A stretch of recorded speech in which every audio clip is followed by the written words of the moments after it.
Film when it's sunny, they said. Natural lighting is good, they said. Yeah, sunny and Scotland don't always go together, that's not a common thing here. But anyways, hey everyone, welcome back to my channel, Book Talks with Yo. My name is Yoanna and today I'm going to share with you my top 10 favorite classic books.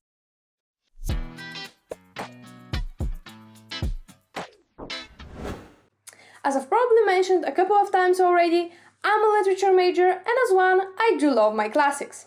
Now, I haven't read all the classic books there are, but I've read my fair share and I'm continuing to expand my classics library, and today I'm going to share with you just my top 10 favorite classic novels. I'm not going to include any plays or shorter works like poetry collections, as this video would be too long otherwise. However, if you are interested in seeing something like this, please do let me know down in the comments and I'll be more than happy to film one. Without further ado, let's just get into the video and talk about classics. The books are in no particular order because I don't want to rank my babies. However, I decided to start with a few more well-known novels, and the first one is Jane Eyre by Charlotte Brontë.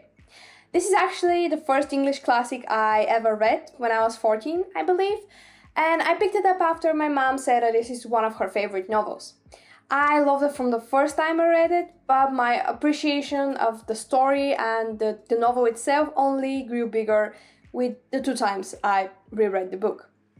As well as that, it holds a very special place in my heart because it is one of the things that made me want to major in literature, which led me here. So yeah, the book is set in northern England in the early 19th century, and we follow the story of Jane, who is seemingly a plain and simple orphan girl, and we follow her struggles in life.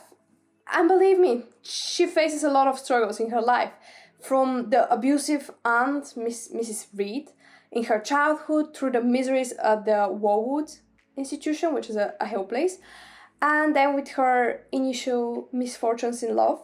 Not going to spoil anything because the least you know about this book before you read it, the more you are going to like it.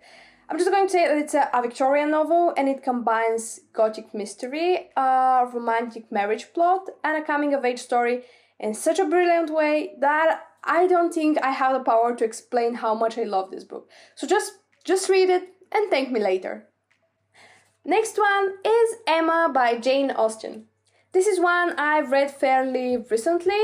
I believe it was in March, but it immediately made its way to my favorites list.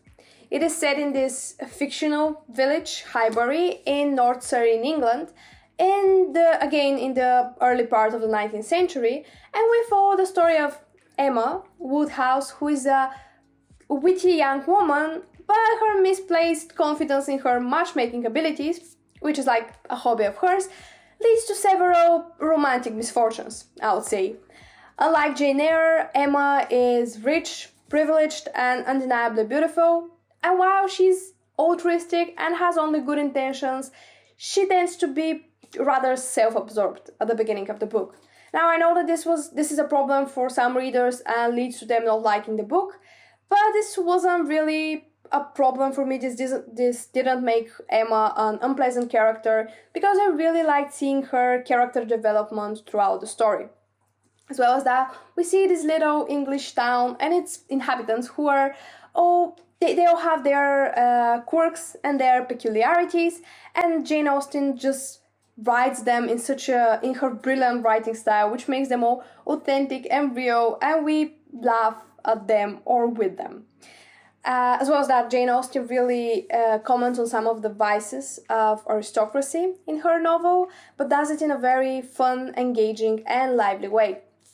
Now, I would really like to talk about the love interest because it's amazing, but I don't want to spoil anyone because if you haven't read the book, you may be surprised about her love interest. Personally, I was when I reached the end of the book. So yeah, I'll just fangirl on my own for now. This wouldn't be a list of my favorites if I didn't include Pride and Prejudice by Jane Austen. I believe that you've either read the book or watched one of the movie adaptations, or at least heard someone talk about this book, because this seems to be one of Austen's most famous and talked about novels. Of course, there is a reason for this. It is set in a few occasions. We have London, Pemberley, and Hertfordshire, I believe. And what a surprise! It is set in the early part of 19th century. We have the Bennet's family, where we have Mrs. Bennet, who is a giddy woman whose only occupation seems to be gossiping and marrying off her 5 daughters. Then we have Mr. Bennet, he's a good man, but his response to the world seems to be sarcastically detached from everything, which leads to problems on its own. And then we have their 5 daughters, Jane, who is the oldest, Elizabeth, Kitty, Mary, and Lydia. Then the story opens up with Mr. Bingley's arrival, and he's a young and wealthy man, and of course, this seems to Mrs. Bennet like the right opportunity to just marry one of her daughters. Then we have this organized ball where Mr. Bingley and Jane meet, and they just fell in love, they hit it off from the beginning. However, at that same ball, Elizabeth has a rather unpleasant encounter with Bingley's snobby friend Mr. Darcy, who is very rude to her. From that point on, we examine their turbulent relationship and the way they learn to deal and overcome their biggest weaknesses, which are Pride and Prejudice. This book also deals with topics like marriage and family, social class, and love, and it's just very good. So please just give that one a try. Next on my list is Wuthering Heights by Emily Brontë. I've read this book 3 times so far, and the first time it was 5 years ago, I believe, and I surprisingly didn't like this book a lot. Then I reread it when I was 17, and I liked it slightly more than the first time. And then I reread it again this summer, and I surprisingly loved that one. It made its way to my favorites list, so yeah, we know that I loved it, and I appreciated the story a lot more. It is very difficult to determine the genre of this book because it has strong elements of romanticism, but we also have some of realism, and we have undeniably Gothic novel elements, as the house is full of secrets, the mysterious family relationships, the vulnerable heroines, and yes, the supernatural allusions, and the whole wild landscape that we have throughout the story. It is set in Yorkshire from the end of the 18th century to the beginning of the early 19th century, and the point of view or the frame story is slightly confusing because we have this housekeeper, Nellie Dean, who tells the story of the Earnshaws and the Lintons, who are 2 families, to Mr. Lockwood, who tells the story to us, the readers. Yeah, this and the fact that some of the children from the characters are conveniently named after their parents gave me a headache the first time I tried to read this book. But once you know this whole information, it's a lot easier to get into the book, to get into reading the book. And in the center of the story, we have the relationship between Catherine and Heathcliff. And it's not a strictly romantic relationship, it's a lot stronger than that. And we follow it from their childhood, through their adulthood, and even after their death. And I'm trying to be vague here, because again, this is a book that you don't need to know much before reading it, and you shouldn't know much before reading it, because it would just spoil the book for you. However, I can tell you that it explores topics like vengeance and revenge and just all types of love and all-consuming passion in such a brilliant way that it's just worth the read. You just have to get past the whole confusing storyline thing and give it a go, because you might end up liking it. Next is again a book I read rather recently, and this is The Strange Case of Dr. Jekyll and Mr. Hyde by the Scottish author Robert Louis Stevenson. This is a short Victorian Gothic novella, and it is set in the streets of London, and it's absolutely great. It's about the complexities of science and the duplicity of human nature. And at the beginning we have those 2 characters, Mr. Utterson and his unlikely friend Mr. Ainfield. not sure about this, as they're on one of their usual Sunday walks, and Mr. Enfield starts to tell the story of a recent horrible event where a man trampled a young girl. They pass by some door, which is actually the door in which the man from the story, this horrible man, Mr. Hyde, went in. And then we have Dr. Jekyll, our other character, who is a kind, well-respected scientist who unfortunately meddles with the dark side of science as he wants to discover his second nature. I'm going to stop here and not spoil the book because there might be someone who hasn't read it or hasn't heard about it and doesn't know about this key element in the story, and I wouldn't want to spoil it because it is good to go into the book without knowing this one in order to appreciate it more. However, it is a very short, quick and engaging read, so I would recommend just giving it a go because it's like, it's 87 pages in my edition, so it shouldn't take you a long time. The sixth one is To Kill a Mockingbird by Harper Lee, which is a modern American classic. This book is set in the fictional town Macomb in Alabama, America during the Great Depression. And we have this 6-year-old child, Scout Finch, who is also the narrator, so we see all the events of this story through her eyes. And she's living with her older brother Jem and their widowed father Atticus, who is a warrior. And actually at the beginning of the book we see Atticus being appointed by court to defend this black man Tom Robinson, who has been accused of raping a girl who is the daughter of a poor but notoriously vicious man from Macomb. And we see how racial tensions just rise and Jem and Scout become targets of abuse by schoolmates or their neighbors, the townspeople, or even some distant family members. The most exceptional thing in this novel for me is how we see the trial develop through the eyes of a child, and we see how she and her brother learn some valuable lessons from their father about tolerance, about equality, and about understanding other people. And some of the quotes in this book are just hands down exceptional, that they're remarkable. And I also really liked the family relationships, the friendships, and the topics of growing up, of dealing with prejudice, and of just learning to do the right thing, even if it's a difficult decision. This is a book that I feel like it's so important that everyone should read just at least once in their life. It just deals with very important topics that I feel like everyone should read more about. Next is another American modern classic, and this is Slaughterhouse 5 by Vonnegut. This book is nothing like the rest of the books in this list because the writing is nothing like Austen's witticism or Brontë's eerie settings, but it is a very good book nonetheless and one that I ended up loving in the end.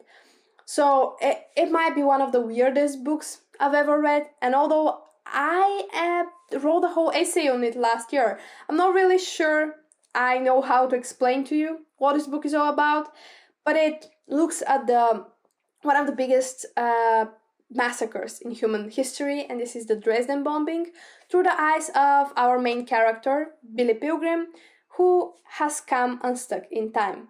Now, if you read the book, you will know what I mean by this sentence, and there is no way to explain it, to be honest. The narrative is non-linear, or as I say in this essay that I remember writing until 5 a.m. in the morning. It is a rather unique mosaic of different places as it switches between Dresden and America, of times because it switches between past and present, people and events. We have this sci-fi element as well. What is interesting about it, because Billy believes that he has been abducted by aliens and has traveled in time. And what is interesting about this is that the reader is free to see this in their own way. Is this literal, or is this a metaphor for Billy's disturbed psyche and the destructiveness of war on the human emotions and minds? I'm not sure I'm explaining this in a very comprehensive way, but it is a book that you just have to read on your own, and you have to read with an open mind in order to understand and like that one. But it is worth a go, so if you have some time, just pick it up. So you remember how I said I'm not going to rank those books? Well, don't tell the others, but this one might be my most favorite one. And this is The Great Gatsby by F. Scott Fitzgerald. This book is another modern classic, and it is just amazing. It's simply amazing. It's set in America in the summer of 1922, or the Roaring Twenties. The ones I wanted, not the ones we got here.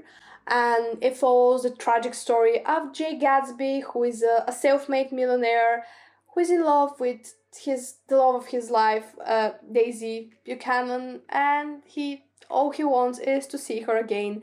And he's organizing those dazzling, extravagant parties with jazz music and full bar and hundreds of people attending, because he's hoping that Daisy would turn up there and they would meet, which is just amazing. And yeah, we have the whole story. We see the whole story through the eyes of Nick Carraway, who is a Yale graduate who moves to the fictional village of West Egg. I think it's West Egg. Yeah, it's West Egg in Long Island. And he turns up to be neighbors with J. Gatsby, and he witnesses all those parties, and he ends up going to one of those and meeting Gatsby there. And his cousin is actually Daisy, and she lives across the water in the more refined village of East Egg. And she lives there with her brutish, absurdly wealthy husband, Tom Buchanan. Thanks to Nick, Daisy and Gatsby meet again. I'm going to shut up here because I'm fighting the urge to reread this book again. So yeah, just please read that book and let's obsess over it together. Next on my list is Decameron by the Italian author Giovanni Boccaccio, published in 1353. Now, if someone had told 15-year-old me that I would include this one in my favorites list, I would have just laughed at them.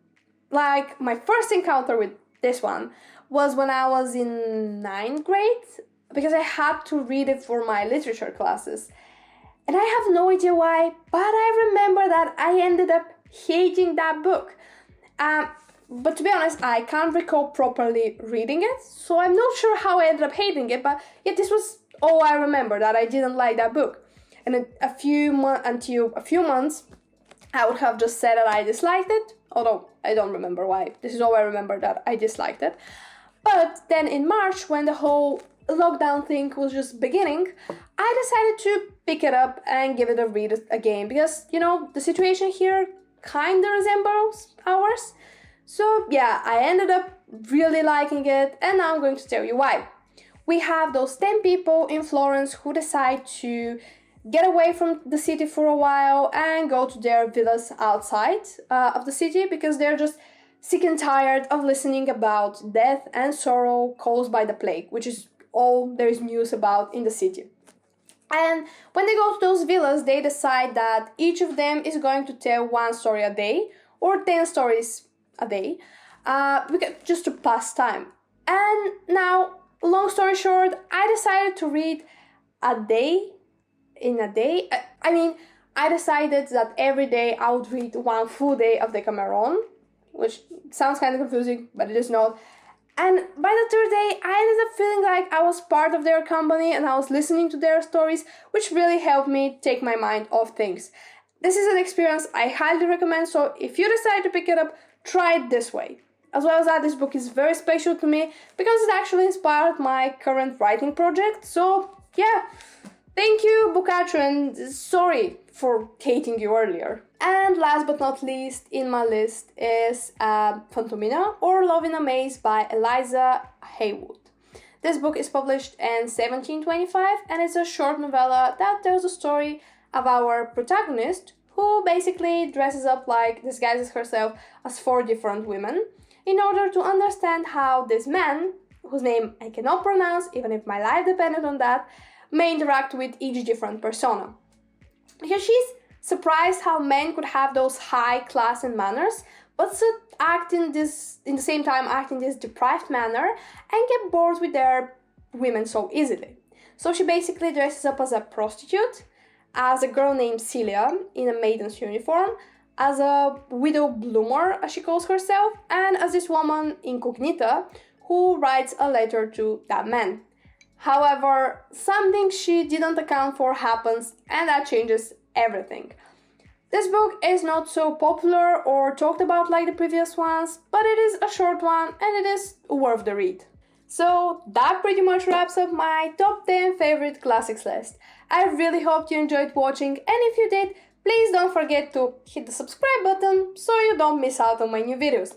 Please let me know down in the comments if you've read any of those classics and what are your thoughts on them. As well as that, please let me know what are your favorite classics in the comments. Thank you once more for watching, and I really hope to see you all next time. Until then, have a smiley week. Bye!